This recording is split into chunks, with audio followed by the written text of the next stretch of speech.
Thank you, Mr. Chair. We just heard a little bit about Warrior Met Coal and its leases and permits, but so far this conversation has left out the other major news about the company, its ongoing labor dispute with the United Mine Workers of America. In March of this year, UMWA workers at Warrior Met Coal ended a 2-year strike with no improved contract. This was the longest strike in Alabama's history and a disappointing outcome on many levels.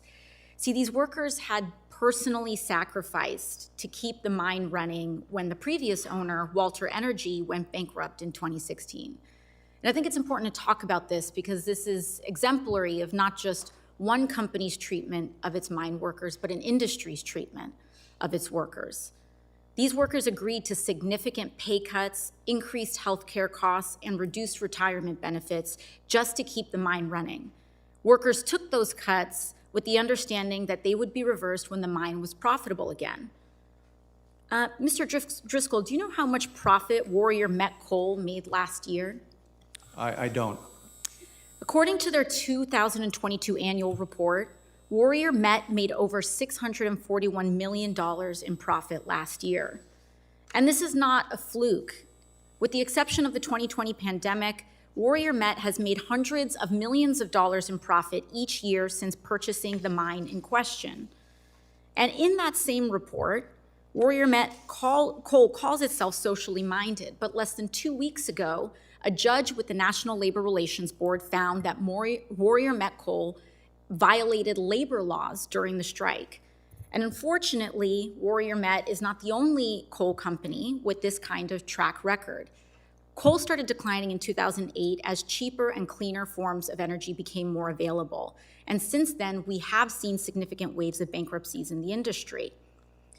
And Ms. Kendall, when a coal company goes bankrupt, can you briefly explain what happens to worker pay and benefits? Going to get it next time. Part of the answer is probably it depends on the company and the particular circumstances, but in general, workers are very vulnerable. I mean, we've had members who are former coal miners who have lost their jobs overnight, lost their paycheck overnight, and lost their retirement benefits as well.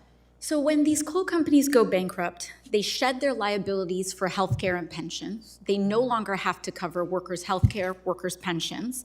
If a new company, like Met Coal, buys that previous bankrupt company's assets, the contract will, almost without a doubt, be worse for those workers as well. And in addition to those workers forfeiting pension, healthcare, and other employee benefits through bankruptcy, reclamation also becomes a significant issue. And we see some photos right up here of some of the environmental damage that happens with some of these mines. But those companies are supposed to be responsible for reclamation responsibilities here. Can you speak to some of the environmental and public health impacts on coal country communities in these instances? Well, our members, many of our members are ranchers in coal country, and they have experienced groundwater depletion and surface water depletion. I think for folks who are familiar with ranching, you know how important water sources are, and especially natural springs and watering holes. And so to lose those due to coal mining in an area is a huge concern. And the general experience of our members has been that those resources are not replaced. So that means they have to haul water at great expense. It takes a great deal of time. We're extremely concerned about reclamation delays in our area. Just 17% of the mined lands in reclamation in Wyoming and 20% in Montana have been completely reclaimed over decades. And it's a very big concern that the reclamation bonds that are in place are not sufficient to ensure that reclamation occurs. So it's a big concern when bankruptcy is a prospect. So not only when these companies go bankrupt, they strip workers of their benefits. Workers don't get health care, they don't get pensions. But then also they don't fully meet the responsibilities of reclamation in repairing harm to local lands because the bonds are insufficient. Is that correct?